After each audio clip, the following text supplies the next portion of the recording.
Par les chiffres, Sidi Ibn Abbas, si j'ai bien compris un peu le déroulement de la TICAD, c'est le gouvernement japonais qui organise la TICAD. La Tunisie peut-être aidera dans l'organisation. Je voudrais bien comprendre cet aspect-là parce que il y a quand même une petite confusion, du moins dans mon esprit.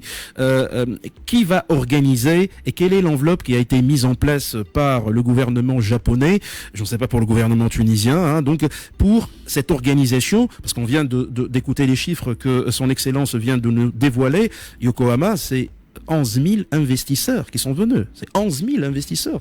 C'est incroyable. 54 délégations. Tout le gouvernement japonais, ou du moins sa moitié, sera en Tunisie avec à sa tête donc le Premier ministre japonais qui seront là.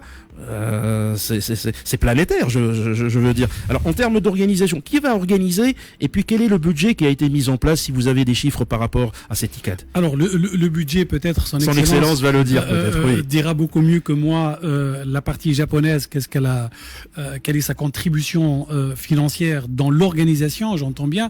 On ne parle pas de financement des projets. Là, on parle de l'organisation elle-même. En tout cas, du côté tunisien, me semble-t-il, il y a une partie, c'est l'État qui s'en occupe, l'État tunisien en coordination avec les autorités japonaises, sachant que, et je parle sous le contrôle de son Excellence, que la TICAD, c'est une machine qui est très très bien rodée, parce qu'elle est prise en main par nos amis japonais.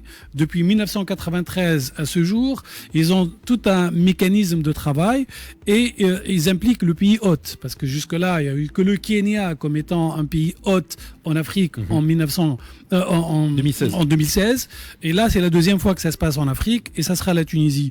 Il y a une partie logistique dont la Tunisie doit s'occuper. Toute cette partie organisationnelle, c'est la Tunisie qui s'en occupe en collaboration, évidemment, avec la partie japonaise. Et nous, en tant que chambre, en tout cas en tant que secteur privé, notre objectif premier, c'est comment présenter et mettre sur la table des projets concrets. Encore une fois, j'insiste beaucoup pour que cette occasion historique, réellement historique, depuis l'indépendance de la Tunisie, nous n'avons pas eu à organiser un événement d'une telle ampleur. Donc il va falloir, alors que nous sommes en crise économique, c'est l'occasion ou jamais pour relancer notre économie, se remettre sur la scène internationale en tant que plateforme d'investissement avec les compétences que nous avons, les ressources humaines que nous avons. C'est maintenant qu'il faut que la Tunisie retrouve sa place économiquement et en termes d'investissement en capitalisant sur l'expérience que nous avons en Afrique, parce que nous en avons une et elle est principalement liée à l'initiative du secteur privé.